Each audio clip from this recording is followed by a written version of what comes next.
Hello students, we are going to continue applications of trigonometry chapter. Question number 5. Read the statement. A kite is flying at a height of 60 meter above the ground. Kite की height कितनी है ground से above? 60 meter. The inclination of the string with the ground is 60 degree. और जो पतंग की door है कितना एंगल बनाती है ग्राउंड के साथ? 60 degree. Find the length of the string. ये जो स्ट्रिंग है हमें उसकी लेंथ निकालनी है.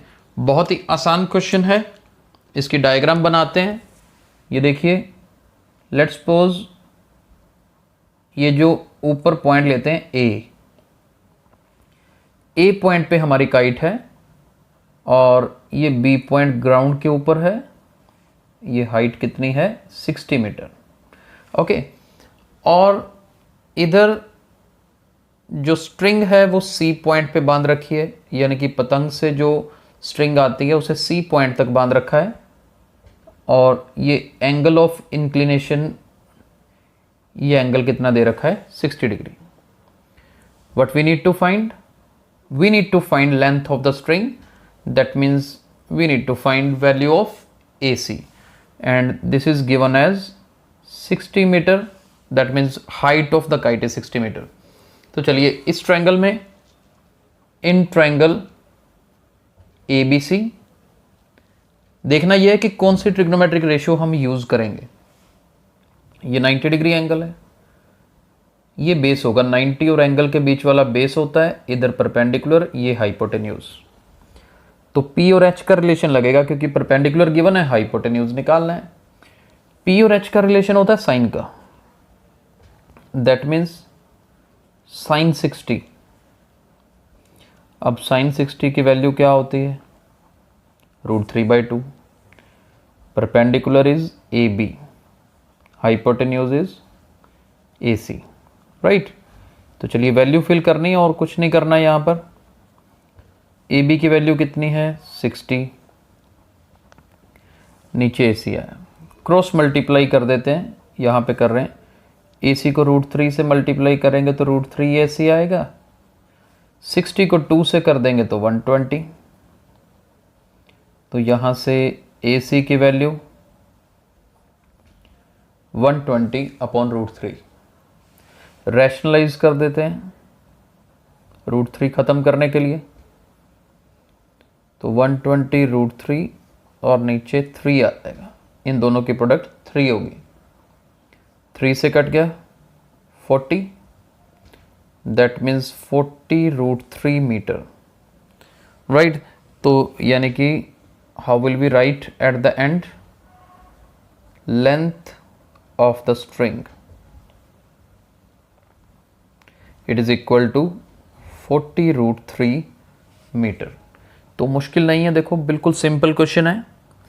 नेक्स्ट क्वेश्चन पे मूव करते हैं. 6th question. Read the statement of question number 6. A 1.5 metre tall boy is standing at some distance from a 30 metre tall building. चलिए देखते हैं, डायग्राम भी साथ साथ बनाते हैं. मान लीजिए ये हमारे पास AB क्या है? 1.5 मीटर हाइट का एक लड़का है. 1.5 metre tall boy. He is standing at some distance from a 30 metre tall building. और इसका मतलब इसके बिल्कुल सामने कुछ दूरी पर एक बिल्डिंग है और उस बिल्डिंग की हाइट मान लेते हैं कितनी है? 30 मीटर. CD, ये CD बिल्डिंग मान लेते हैं. ठीक है जी. BC कुछ डिस्टेंस है दोनों के बीच में. The angle of elevation from his eyes to the top of building increases from 30 to 60 as he walks towards the building. कहता angle of elevation from his eyes. तो AB अगर पर्सन है तो उसकी आईज A पॉइंट पे होंगी, top पे. कहता जैसे ही ये AB अपनी जगह से मूव करके बिल्डिंग की तरफ जाता है तो एंगल 30 से 60 हो जाता है. यानी कि स्टार्टिंग में तो ये वाला एंगल आईज से D पॉइंट का हॉरिजॉन्टल बेटा ऐसा बनाना पड़ेगा क्योंकि एंगल ऑफ एलिवेशन हॉरिजॉन्टल के साथ होता है. तो ज़मीन के ग्राउंड के पैरेलल हमने हॉरिजॉन्टल ड्रॉ कर दिया और ये एंगल पहले 30 था, लेकिन कुछ दूरी पे मान लो ये ए बी यहाँ से यहाँ पहुँच गया कुछ टाइम के बाद, तो तब उसकी आइज से ये एंगल कितना बन गया, 60 डिग्री। अब ये डायग्राम बन गई हमारे। देखो मुश्किल नहीं है, बिल्कुल आसान डायग्राम है। ए बी 1.5 मीटर हाइट है, इसका नाम ई एफ दे देते हैं, है तो वही पर्सन, बस यहाँ से यहाँ पहुँच गया, तो हाइट तो उसकी सेम रहेगी, ये भी 1.5 मीटर। अब देखो इतनी इतनी हाइट तो 1.5 मीटर है, पूरी 30 है, इतना 1.5 है, तो ऊपर कितना बच गया, ऊपर बच गया जी 28.5। समझ आ गया, पूरा 30 है ना, 30 में से ये 1.5 माइनस कर दो तो ये ऊपर वाला 28.5 बच गया, और इस पॉइंट का नाम जी दे देते हैं। डायग्राम क्लियर हुई। ए बी पर्सन था, उसकी आइज से 30 डिग्री एंगल बनता था, थोड़ा इधर आया तो 60 डिग्री एंगल बन गया। उसकी हाइट 1.5 थी, ये भी 1.5, तो ये भी 1.5, ऊपर वाला बच गया 28.5। राइट, डायग्राम बन गई हमारे पास। Find the distance he walk towards the building. हमें ये ए ई कह लो या बी एफ कह लो, ये डिस्टेंस निकालना है कि पहले बी पॉइंट पे था वो एफ तक पहुंच गया, तो बी एफ डिस्टेंस निकालो। कुल मिला के हमारे सामने है जो हमने निकालना है। यहाँ पर हम थोड़ा सा ये डायग्राम के हिसाब से लिख लेते हैं कि डी जी की वैल्यू कितनी आई, पूरी सी डी में से सी जी माइनस करके, यानी कि 30 में से 1.5 माइनस करके, और आई कितनी 28.5 मीटर। डी जी निकाल के दिखा दिया हमने यहाँ पे, और ये 1.5 था। अब क्या करना है, एक ऐसे क्वेश्चंस में एक बात दिमाग में रखनी है आपने, जितनी राइट एंगल ट्रायंगल्स बनती है ना, आपको सारी यूज़ करनी पड़ती हैं, कोई क्वेश्चन आ जाए। मेरे पास यहाँ पर एक डी जी ई बन रही है, एक डी जी ए बन रही है, बस ये दिमाग में रख लो कि दोनों यूज़ होंगी, चाहे कैसे भी हों। तो एक एक करके यूज़ करते हैं। सबसे पहले इन ट्रायंगल डी जी ई, छोटे ट्रायंगल की बात करते हैं। इस ट्रायंगल में हमारे पास देखो ये परपेंडिकुलर दिया हुआ है, बेस निकाल लेते हैं। P और B का रिलेशन कैसे होता है, tangent 60, it is equal to perpendicular upon base. Value of tangent 60 is √3। Perpendicular का एक बार नाम लिखना जरूरी है जी, डी जी, बेस कितना है जी ई, ठीक है, डी जी ये रहा, जी ई यहाँ पर। अब वैल्यू फिल करते हैं। डी जी कितना है 28.5, नीचे जी ई, क्रॉस मल्टीप्लाई कर देते हैं, यहाँ पे लिख रहा हूँ जी, तो जी ई की वैल्यू कितनी आएगी 28.5 अपॉन √3। ये निकाल के रख लिया हमने। तो छोटी ट्रायंगल से जी ई निकल गई। अब बड़ी ट्रायंगल में चलते हैं। इन ट्रायंगल डी जी ए, ये देखो डी जी ए, पूरी ट्रायंगल में गए, यहाँ एंगल 30 डिग्री बन रहा है, तो टेंजेंट 30 लगाएंगे, यानी कि डी जी अपॉन ए जी। ए जी पूरा बेस लेंगे यहाँ पर। टेंजेंट 30 क्या होता है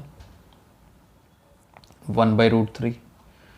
डी जी कितना है वही 28.5।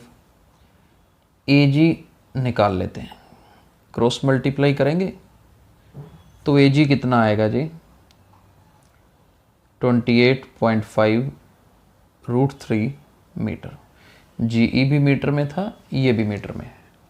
तो अब देखो मेरे पास जी ई भी निकल गया, पूरा ए जी भी निकल गया। मुझे निकालना क्या है, ए ई निकालना है, तो निकल जाएगा ना। अभी बड़ी में से पूरी ए जी में से जी ई सब्ट्रैक्ट कर दो, तो ए जी की वैल्यू 28.5 √3 है, जी की वैल्यू 28.5 अपॉन √3 है। देखते हैं नेक्स्ट स्टेप।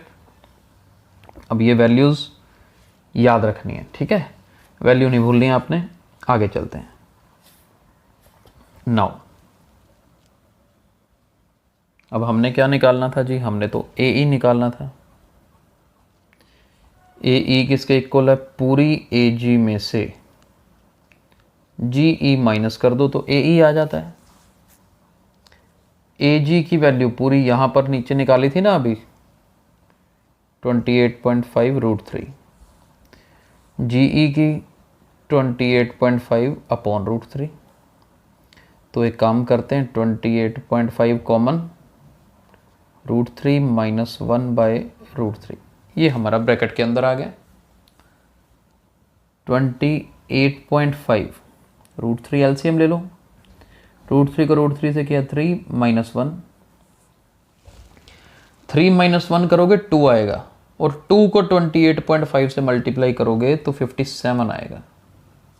नीचे रूट थ्री है, इसको कर दो रैशनलाइज, तो ये बना 57 अपॉन 3, रूट थ्री को रूट थ्री से करते हैं 3 आएगा, ऊपर वाला root three as it is, इस 3 से इस 57 को काट दीजिए, 19 आएगा, यानी कि 19 रूट थ्री मीटर। तो ए ई की वैल्यू कितनी आ गई, 19 रूट थ्री मीटर। तो यही हमारा फाइनल आंसर है। और लिखना कैसे है, ये पूरी लाइन हमारे पास है, यहाँ पर लिख के दिखा रहा हूँ। Therefore distance walked towards the building,